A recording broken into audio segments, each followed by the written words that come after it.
मला दिबा पाटील यांचं नाव देण्याची मागणी 2015ला मी पहिल्यांदा लोकसभेमध्ये केली। त्यानंतर 2018ला किंवा 19ला सर्वपक्षीय कृती दल या ठिकाणी स्थापन झालं आणि त्याचे अध्यक्ष दशरथ पाटील झाले। त्यांच्या नेतृत्वामध्ये अनेक बैठका झाल्या, अनेक आंदोलनं झाली, अनेक शिष्टमंडळ मुख्यमंत्र्यांना भेटली आणि ह्या सगळ्या भूमिपुत्रांच्या दबावामुळे तत्कालीन आघाडी सरकारला घेतलेला निर्णय मागे घ्यावा लागला आणि दिबा पाटील यांचं नाव देण्याची घोषणा त्यांना करावी लागली। आता दिबा पाटील यांचं नाव देण्याची घोषणा केल्यानंतर त्याची प्रोसिजर आहे। राज्य सरकारने दोन्ही सभागृहामध्ये त्या नावाचा ठराव करून प्रस्ताव केंद्र सरकारकडे पाठवायचा।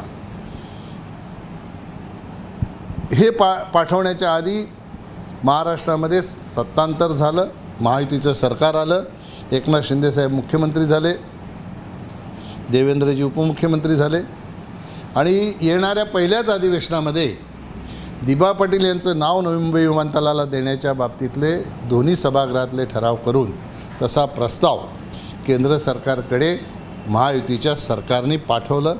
केंद्र सरकारकडे गेल्यानंतर मी त्या ठिकाणी मंत्री होतो। काही लोक मला प्रश्न विचारतात जिकडे तिकडे, 10 वर्ष काय केलं, 10 वर्ष काय केलं, अशा 100-200 गाड्या नेऊन जर नावं लागती तर बघायला नको, मी 12,000 गाड्या घेऊन जाईन, एवढी ताकद आहे माझी। पण नाही असं नाही, पण ठीक आहे, कोणी प्रयत्न करत असेल तर त्याचं कौतुक आहे, परंतु बोलताना विचार करून बोललं पाहिजे।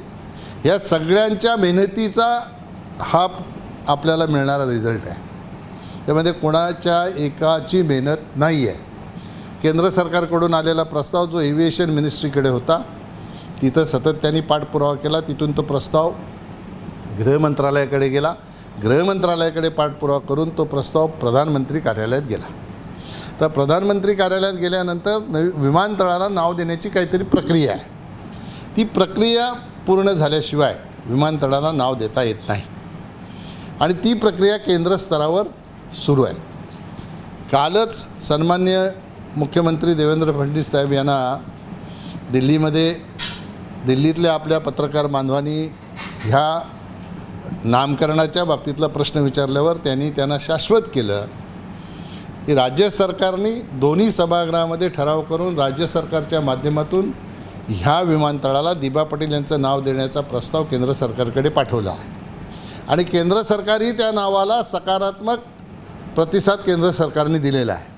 म्हणून लवकरच दिबा पाटील यांचं नाव या विमानतळाला लागेल अशा प्रकारची भूमिका दिल्लीच्या पत्रकारांसमोर सन्माननीय मुख्यमंत्री महोदयांनी मांडलेली आहे आणि म्हणून हा खऱ्या अर्थाने दिबा पाटील यांचं नाव नवी मुंबई विमानतळाला लागणं हा सर्वपक्षीय कृती दलाचा विजय आहे। परंतु तरीही काही लोकांना राजकारण करण्याची खूप घाई असते, त्या राजकारणापोटी श्रेयवादाची लढाई लढण्याची काही लोकांना इच्छा असते, त्यांचं त्यांना लखलाभ।